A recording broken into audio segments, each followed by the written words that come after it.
Welcome to In the Black, the podcast that shines a light on resilience, transformation, and the power of reinvention. I'm Araceli, and each week, my co host Shannon and I sit down with incredible women who face some of life's hardest challenges, from personal setbacks to societal obstacles, and have emerged on the other side stronger, driven, and ready to make a difference. On In the Black, we celebrate these stories of strength and success, diving deep into the journeys of women who turned pain into purpose, adversity into action, and now dedicate themselves to making the world a better place in their own way. They're here to inspire, share hard earned wisdom, and remind us all no matter how dark things may seem, life is cyclical and dawn is coming. So, whether you're looking for inspiration, motivation, or just a reminder that change is always possible, this is the podcast for you. Welcome to In the Black. Welcome to In the Black, where we dive deep into personal journeys and the stories that shape us. Today, we're joined by a truly inspiring guest who's learned the hard way that strength isn't always about holding it all together.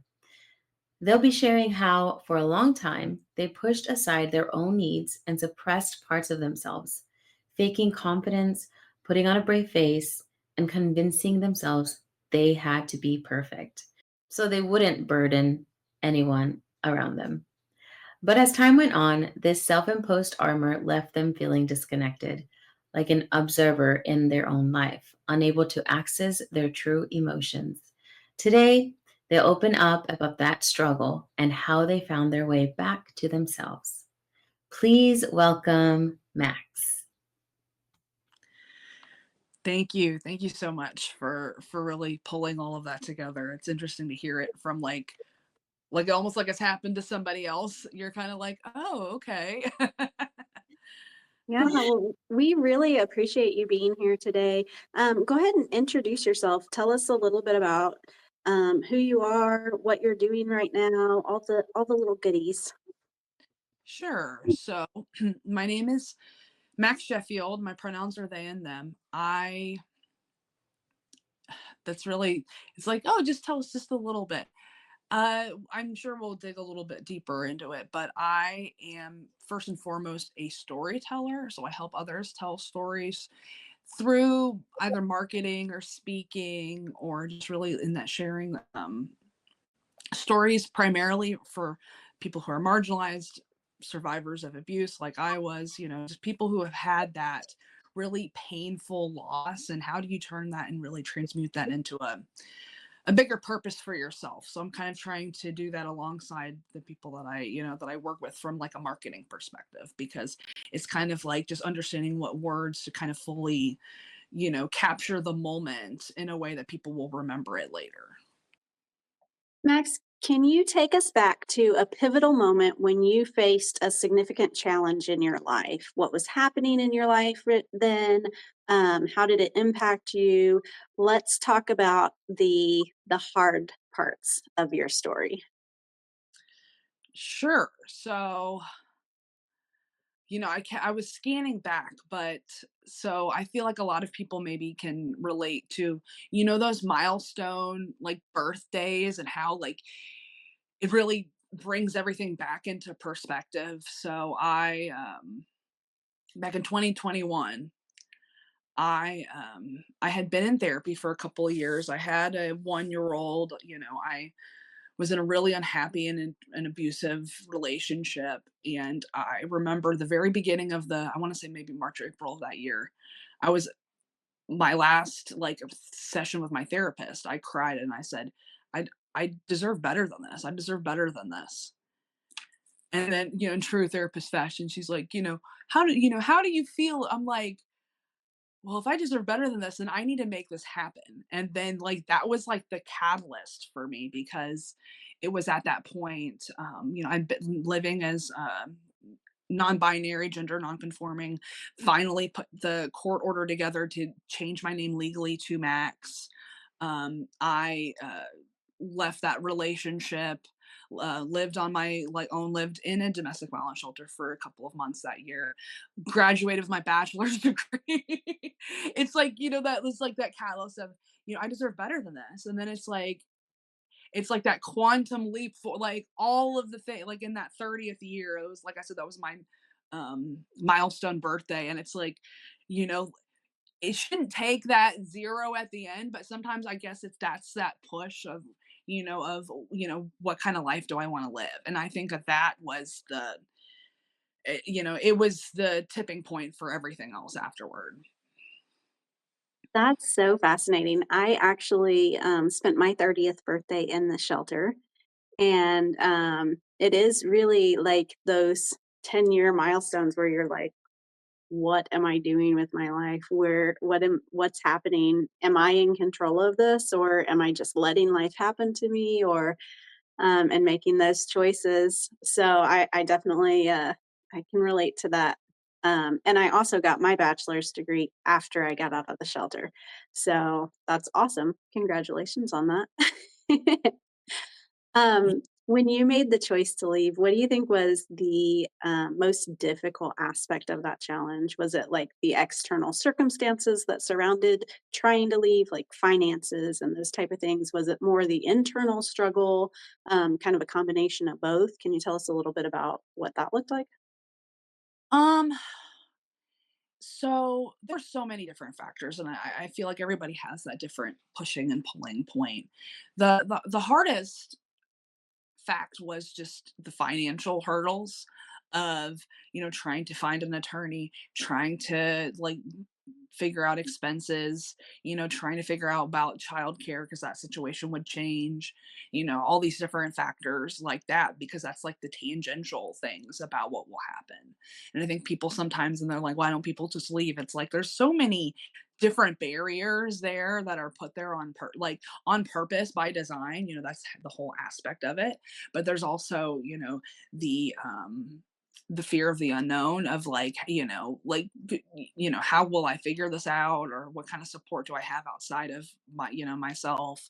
And I think that was what really helped me, was as I was making those preparations, seeing like my community rally around me. Shannon, you and I met through Innovate Her KC. Some of the folks in that group connected me to the people that I needed to be connected to so I could be safe and leave safely. So that's people like, that is such a underrated aspect of really any sort of recovery, and it could be from trauma, abuse, substance, whatever it is. It's like, who do you have in your corner around you? And that is, that was like a wake up moment of like, I can't, all this stuff is very scary and it's unknown, but there's enough people that will help me figure it out together, or will point me where I need to go. So that was that fact of like, I always had that to kind of fall back on, is there's others around me that can help me navigate. So, when you were in this domestic abuse relationship, how long were you in that for? Did you see the signs before you got into that relationship?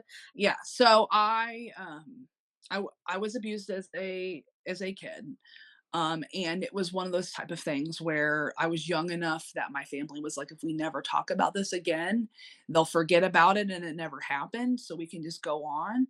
But that just made it, when that stuff did get like resurfaced later, when I was older, it made me feel like, oh, we don't talk about this. It's my secret.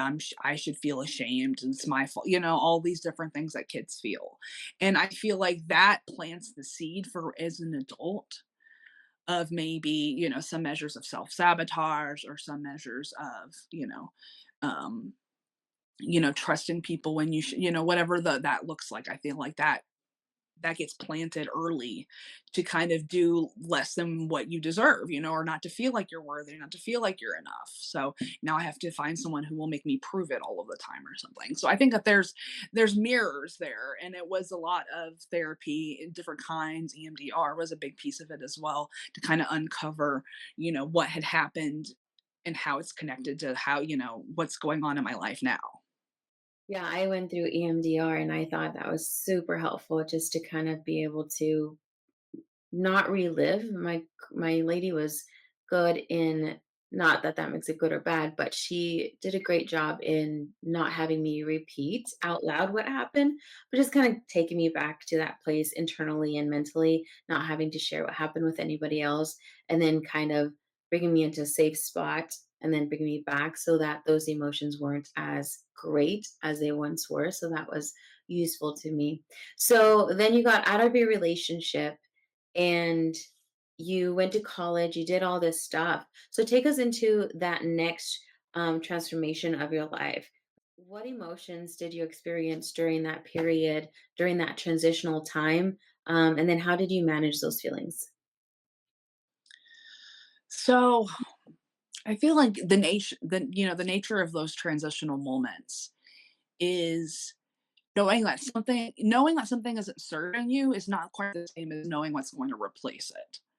And I feel like that is sometimes that in between space of, I know this is not what I want for me, but like that fear of the unknown or fear of kind of growing outside that comfort zone of, like, if I want to do the thing that is going to make me happy, I'm going to put myself in temporarily uncomfortable situations, or maybe not know what was important, or be willing to fail forward and make mistakes. I think like that's kind of the problem is that lack of forward momentum, and because of that confusion and like just not feeling aligned.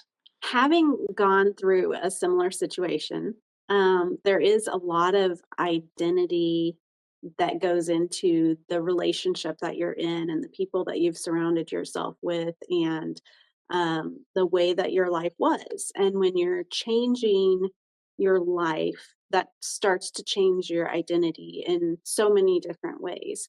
Obviously, you now go by they, them pronouns and are non binary. So, when did that happen? Was that part of that identity shift that happened within that? Or can you tell us a little bit more about that? I have a non binary child as well. And so I'm always a little bit curious about that journey.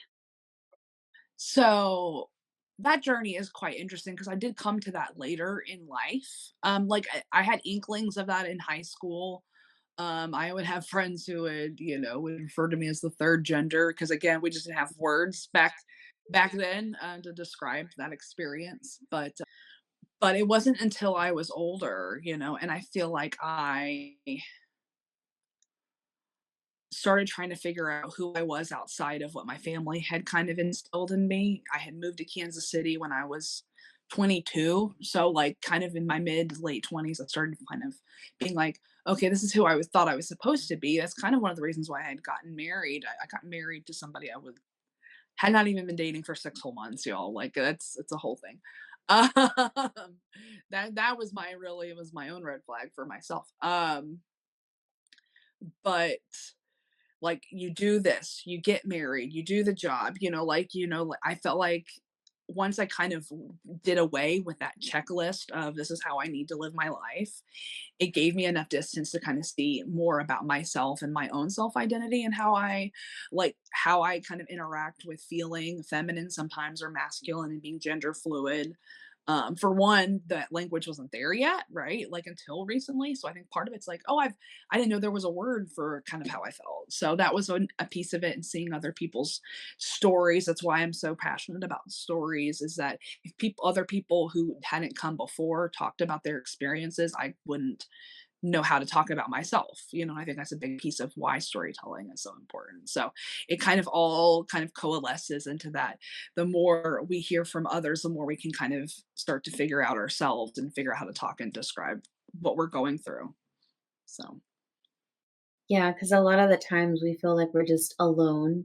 It's like there must be something wrong with me. Like there's no one else going through this type of thing. So yes, and that's part of one of the reasons why we're doing this too is to be able to have this platform for people to share stories, and hopefully someone will listen and get feel powerful to either help them in some way or change their life or kind of change the thoughts and feelings that they're feeling. So I know you had started some projects and organizations coming out of that. So I kind of want to dive into that. But first, let's talk about, you went to college, you got out of that. What kind of started to kind of like unraveling and led you to have those breakthroughs, have those smaller victories to lead into where you are now? So I feel like they're both personal and professional experiences that kind of interconnect for me. Um, I moved, so I went to nursing school. After I got my nursing license, I moved here to the Kansas City area, and I was working as a nurse. But I kind of had this feeling of like, even though I just literally just got this diploma, I'm like, I don't know if I want to be a nurse my whole life, but this is going to be good enough for now, kind of thing for me to figure it out. And And that's a lot of schooling too. That's crazy. I Like, know it "Oh, was I one of got those. it, and I don't wanna do it anymore," even though I just devoted, like, so much of my life to Oh, well, and what is terrible is we were literally, like, in our study group studying for the board exams, and I remember, like, just sitting at the table while we're all studying for boards being like, "I don't care about this. I really should care about this, but I don't." It was bad. I was, I was 21, 22. I feel like we don't really know what we're gonna do with our whole lives yet at that age, and it's kinda silly that we expect people to know that. Just honestly. But, uh, but I ended up kind of leveraging that nursing experience into a role with Cerner, which is one of the local, like, health, record software programs, in, like, a lot of the major hospitals here in the US.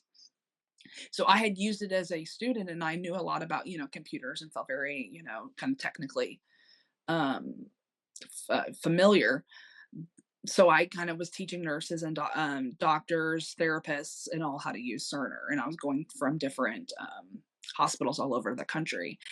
And that was super fulfilling. I really enjoyed that teaching aspect. I enjoyed understanding, what made each hospital unique and how could, talk about what I was teaching in a way that appealed directly to them. I'm sure you can see where the marketing started to kind of plant its seeds. So there was that aspect of it, but the traveling was just I had no social life. That relationship I was in didn't do well. It was one that I had been in when I was in nursing school. So like that kind of also kicked off some like personal stuff as well. So it's kind of like the work precipitated the breakup precipitated so like just kind of rethinking how I wanted to live my life. And so it was kind of it all comes around, we're not just a professional side, we can't just leave everything at the door. It kind of goes in and out, I think. Okay, we're going to start with you choosing to leave, that pivotal moment where you were like, I deserve better than this. And you decided to just change your life, right? How did that affect different areas of your lives? Like your relationships, your career, your mental health? Like, what did you go through in that moment and maybe in the following few weeks or months that you were trying to figure out what you did want life to look like? Um, Tell us about that journey when you were just starting out.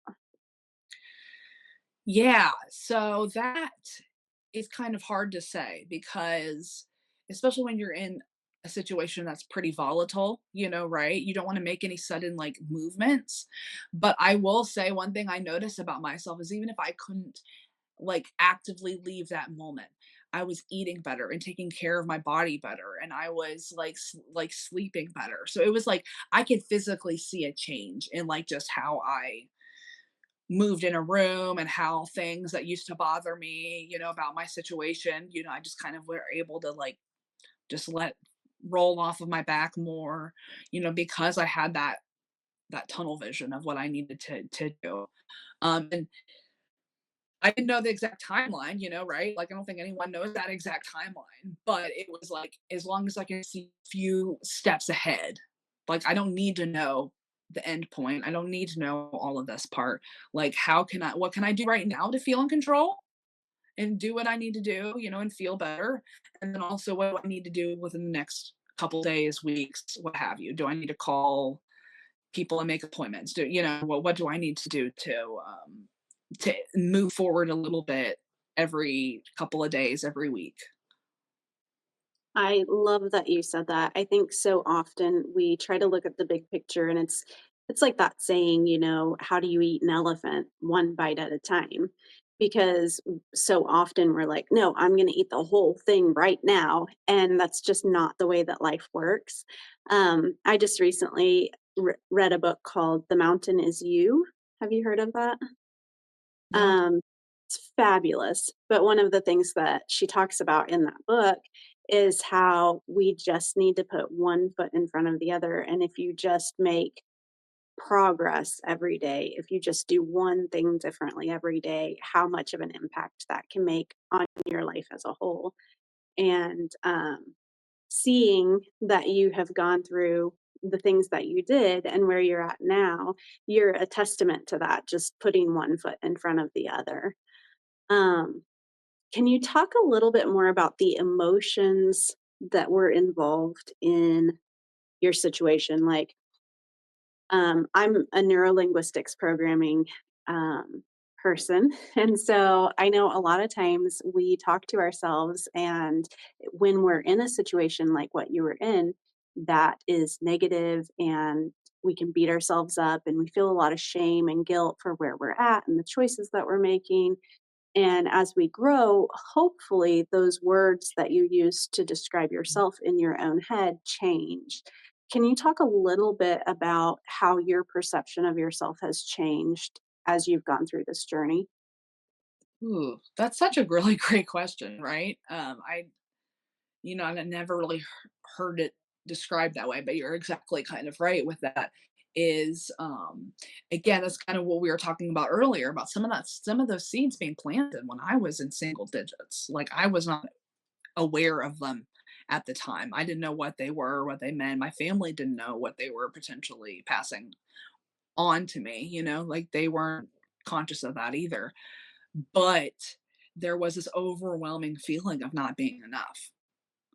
That was the thing that undercut everything, and that's what I helped why EMDR was so helpful, is EMP a lot of people think it's just processing trauma, it's not really like that, I mean, that's part of it, but it's about taking what that trauma taught you about yourself and those beliefs that are unhealthy and negative and not helping you in any way, and how do you take those memories attached to those beliefs and replace that with positive, like, positive belief about yourself.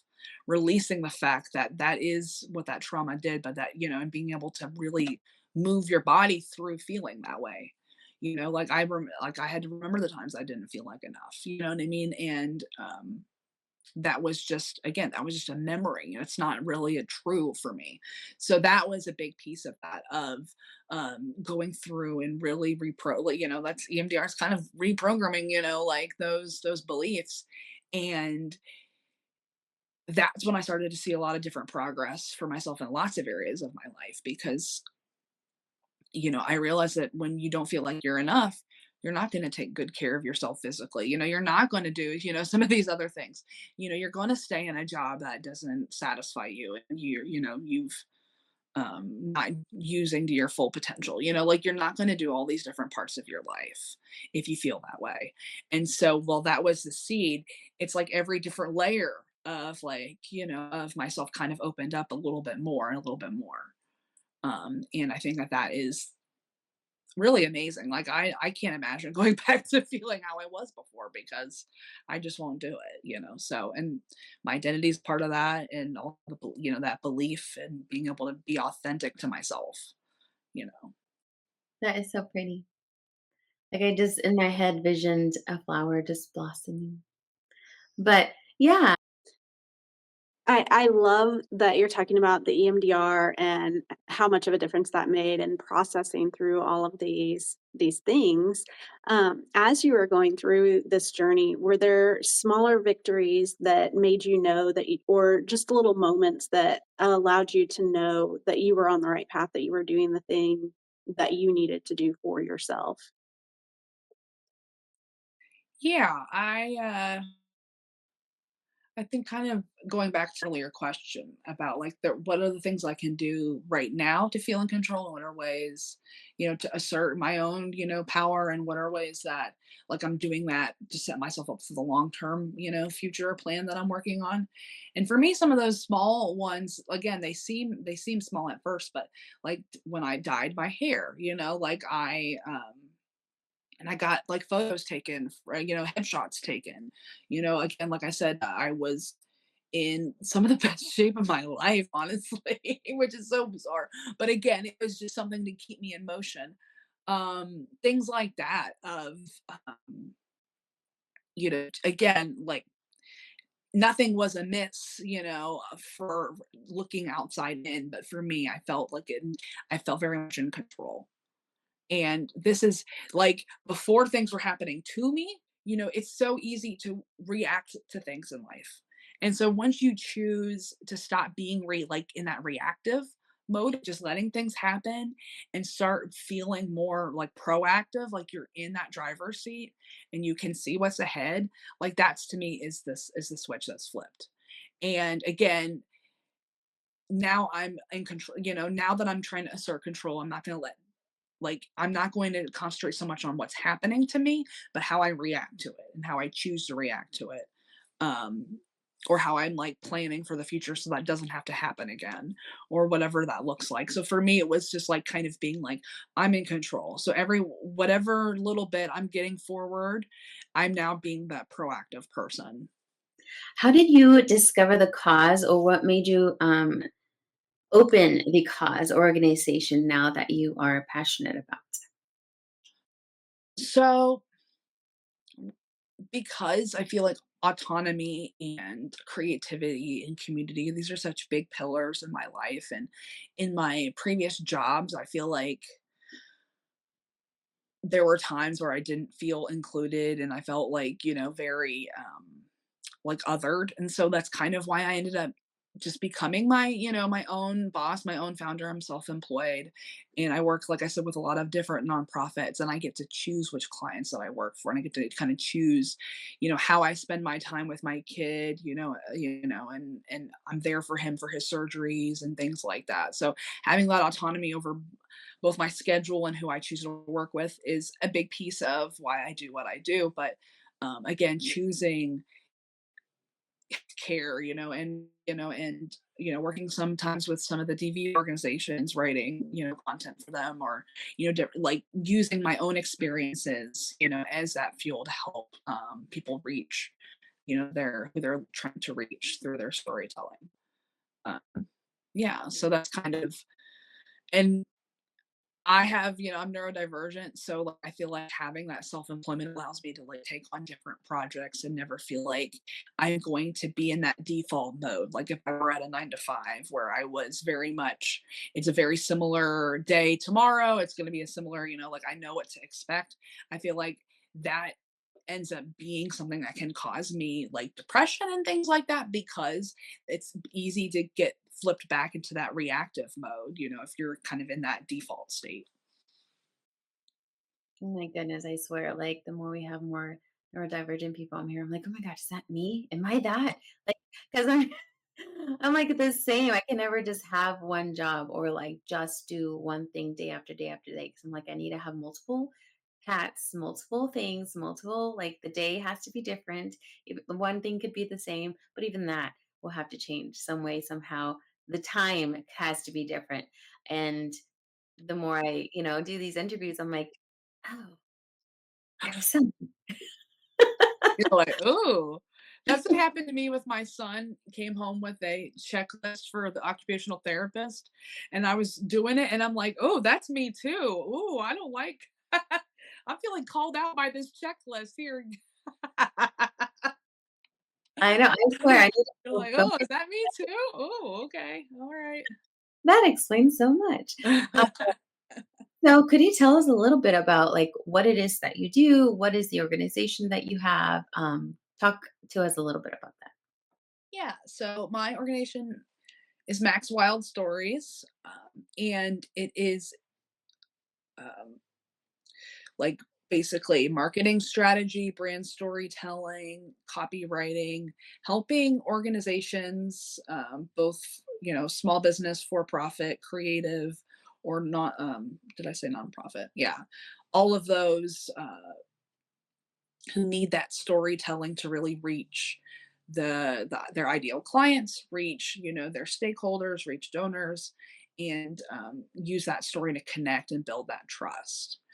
I feel like storytelling has been so pivotal in my life of just hearing other people's journeys and being able to connect to them, and being like, oh, this is rough right now, but I can get through this. This person got through this. I can get, it just helps me to inspire me to keep going, because I saw that there was light at the end of that tunnel. And I think that's what storytelling does for folks.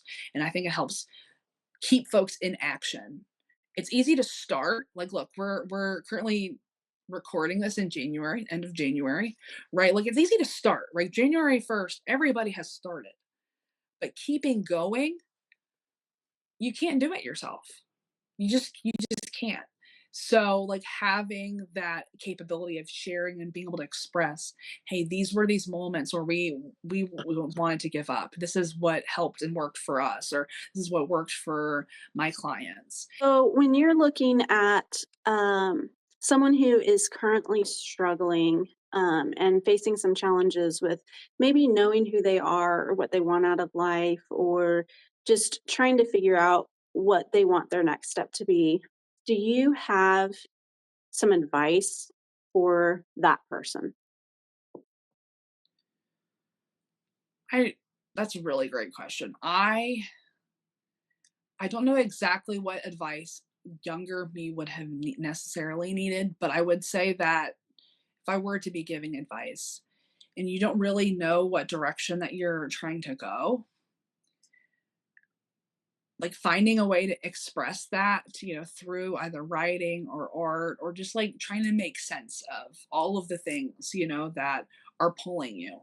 Um, like I said, I mentioned writing because that's the piece that appeals to me. But even if it's something like having a conversation like this, or or like I said, through visual art, you kind of have to process through because there's just like a brain dump that needs to kind of happen, and you can start to see the things that are more time sensitive or something that's more urgent to you, or being able to connect it to like those higher personal values that you have. Is kind of just getting it all out there, processing it, and then being like, okay, but what is the most important to me, and being able to assign like a personal values. So I think those two things is the bigger picture than kind of getting more into the action oriented part of it. Could you share an example of a recent project or initiative that you're especially proud of and what kind of impact it had? Yeah. So this is coming on the heels of the holiday season, but prior to the holidays, I for the third year in a row, I presented at the Global Entrepreneurship Week conference here in Kansas City. I want to say it's one of the biggest of the GEW, the Global Entrepreneurship Week celebrations in the world, or at least the country, or something like that. It's a really great resource that we have in Kansas City, and it's again geared towards people who either have an idea for a business or are starting a business, or they're a creative who are trying to use their creative abilities, to start a business. And I did a class on brand storytelling. I kind of go back and forth between two different kinds of workshops that I do, but that one was the biggest stage I had been on, and also it was completely full. Like, they had to start turning people away, and it was kind of this thing of like storytelling has its moment now, and I'm feeling so much. You have to kind of do the things you don't like to do, and you have to kind of fight, like, the journey is so like not linear, but that when you do hit like that external moment, and you're like, I've never felt more confident in what I have to say.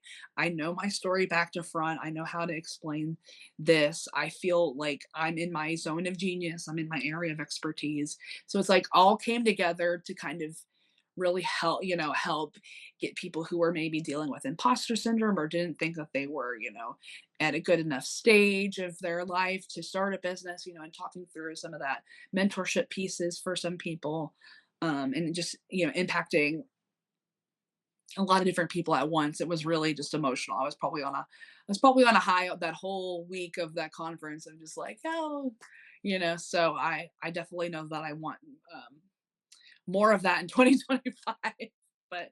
But yeah, that was that pinnacle of, you know, I had to get this point in my personal journey before I could share it with other people. So, What personal qualities do you believe were essential to overcoming your obstacles, and how can others cultivate these qualities within themselves? so I feel like the biggest piece of it is adaptability. I am a thorough planner. I make to-do lists. I have notebooks. I'm very methodical of like A, B, C, D, E. But anything that you're going through, especially, if it's something very painful or, you're trying to grow outside of that comfort zone,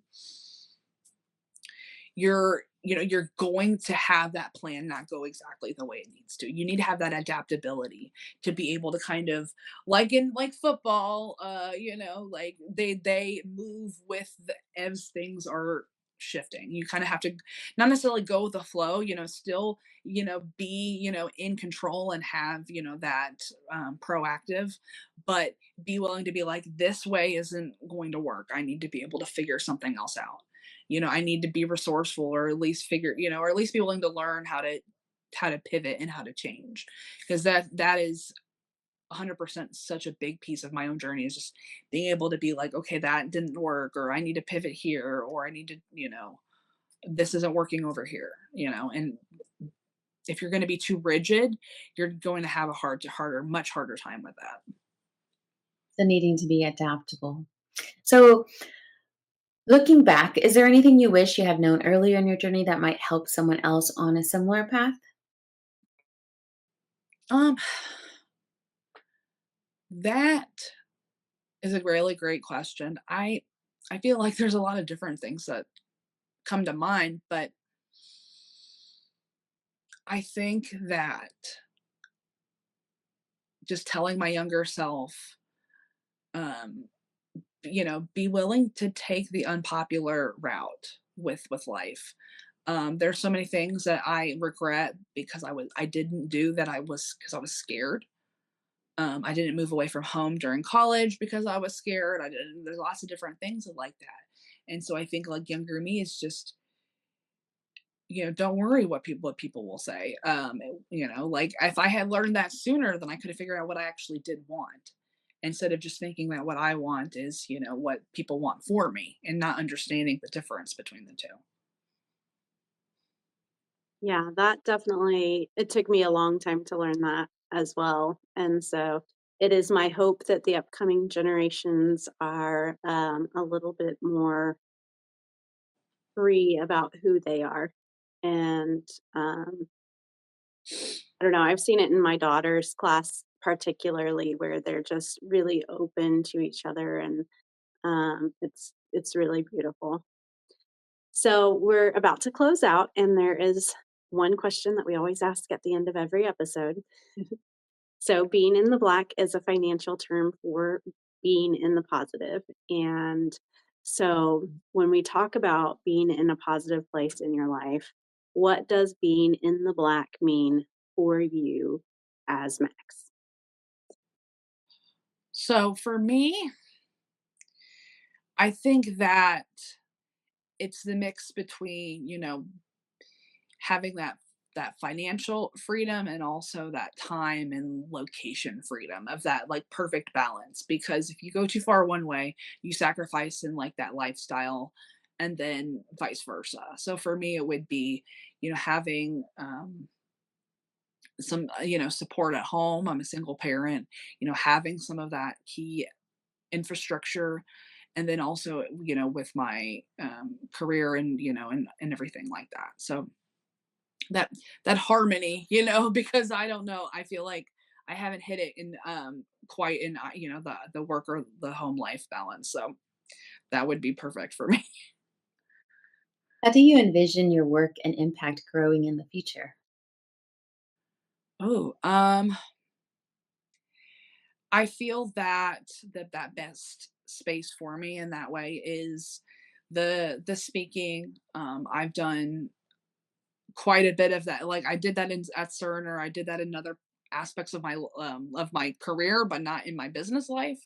So I think bringing that more forward, and I do think that there's like a book in my future. So I was actually putting slotting that in the 2025 quarterly plan. So I think those two things are what I'm looking in the future towards. So Love that. Um, as someone who is also pursuing speaking and writing, I think that's pretty awesome because the storytelling goes deep. So that's awesome. If someone else wants to pursue their passions, what is the best piece of advice for them? get comfortable with rejection. Like get comfortable with failure. Any creative endeavor, like it's not any, like even a book, we just mentioned a book, it's not going to be good. That first draft is not going to be good. We need to let go of what we want the end product to be, and holding ourselves to that. Like that's what I love about copywriting is you're encouraged to throw it all out there and clean it up at the end. 80% of that stuff gets cut. So it's kind of bringing that mindset to even longer works, and just creativity in general, of just get it all out there and you'll figure it out later. I think that is, there's an inherent, like, you have to get comfortable that discomfort and be comfortable with that rejection, or not getting validated in that way. In painting, I call that the messy middle. And so I'm always like, just be prepared. There will be a messy middle. Right? There's so many ways you can filter that. That's exactly right. It's, and then at the end, people will be like, "Oh, that looked easy," and you're like, "It was not easy. Let me tell you. You're only seeing the end product, right?" Awesome. Um, and last but not least, where can our listeners find you? Sure. So the best places would be either on LinkedIn or Instagram or my website. So it's Max Wild Stories on all of those. MAX, my name, Wild, WILDE. There's an E at the end, and then Stories, STORIES. Thank you for joining us on today's episode of In the Black. I hope today's story left you feeling inspired and reminded of the incredible strength that lies in each of us. Our guest today has taken her toughest challenges and transformed them into something beautiful, reminding us all that even in the darkest moments, there's always a way to find light in the world. If you enjoyed today's conversation, make sure to subscribe and share In the Black with another woman who could use a little encouragement. Together, we're building a community of passion, purpose, and power. Until next time, stay strong, stay inspired, and remember, your story matters. Your choices change things, and being your most authentic self can and will change the world around you.